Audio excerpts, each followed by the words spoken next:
Good evening and welcome to this week's national news segment brought to you by L28 News. I'm Jacobo Garrido, and tonight we're covering some of the most pressing stories shaping our nation, from devastating wildfires to bold political proposals and escalating tensions at the border. Let's dive right into this week's episode. All that and more when we return. Stay with us. L28 News starts now. The Hughes fire, which broke out at 10:53 a.m. on Wednesday, January 22nd near Castaic Lake in Los Angeles County, has burned nearly 10,425 acres over 4 intense days. By Sunday evening, firefighters had achieved 95% containment of the blaze, with air support playing a critical role in slowing its spread. The cause of fire remains under investigation. Initially fueled by dangerous winds, the Hughes fire forced the evacuation of tens of thousands of residents in the Castaic and Santa Clarita area, a region already reeling from the ongoing devastation of nearby Eden and Palisades fire. At its peak, the fire scorched nearly 16 square miles of trees and brush, posing a significant threat to the popular recreation area surrounding Castaic Lake. By Thursday morning, firefighters, aided by helicopters dropping water until 3 a.m., managed to keep the flames within containment lines, preventing further spread. Despite the rapid containment progress, nearly 54,000 residents remained under evacuation warnings as of Thursday, with no reports of homes or structures lost to the fire.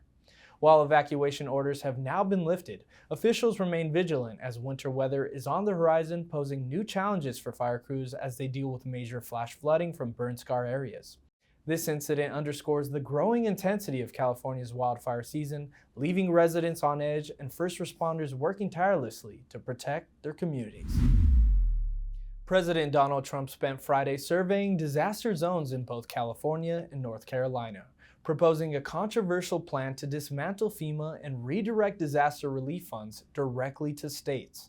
Trump criticized the Federal Emergency Management Agency as bureaucratic and slow, and suggested that state-led disaster responders would be more efficient and cost-effective. In North Carolina, Trump visited areas still recovering from Hurricane Helene and met with residents impacted by the storm. While emphasizing his commitment to aiding North Carolina, Trump criticized FEMA's handling of the past disasters and reiterated his plan to limit the federal government's role in disaster management.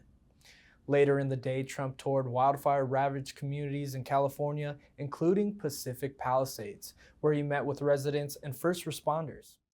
Accompanied by Governor Gavin Newsom, Trump pledged support while also using the visit to reignite criticism of California's water policies.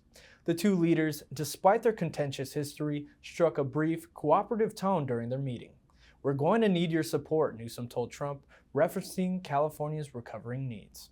Trump's remarks about FEMA have sparked significant backlash, with critics warning that reducing federal disaster assistance could leave vulnerable communities without essential resources. Trump, however, insists that the current system is outdated and claims his plans would better serve disaster-stricken areas across the country.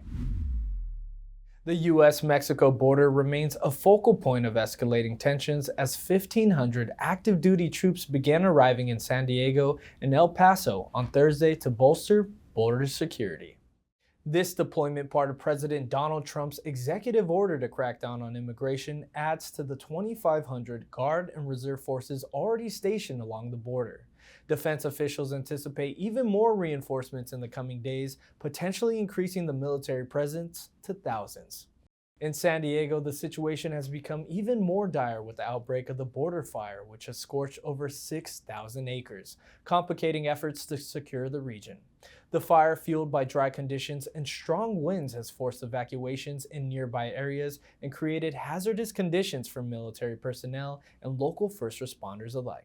Meanwhile, local drug cartels have responded to increased security measures with swift and dangerous retaliation.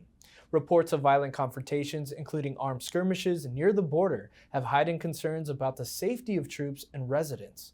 The presence of 500 Marines from Camp Pendleton and 1,000 Army soldiers is already aimed at strengthening defenses in these volatile areas. Officials describe the situation as a complex and evolving crisis, with the dual challenges of combating the fire and addressing cartel activity. The increased military presence underscores the urgency of securing the border, but tensions remain high as communities and first responders navigate the overlapping threats. That wraps up tonight's national news segment here on L28 News. From raging wildfires to bold political moves and rising tensions at the border, tonight's stories highlight the challenges our nations face and the resilience that defines us.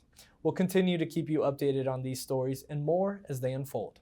I'm Jacobo Garrido, and on behalf of the entire L28 team, thank you for tuning in, stay safe, and good night. If you want to stay informed on the latest news impacting our country, be sure to subscribe to our YouTube channel by scanning the QR code below.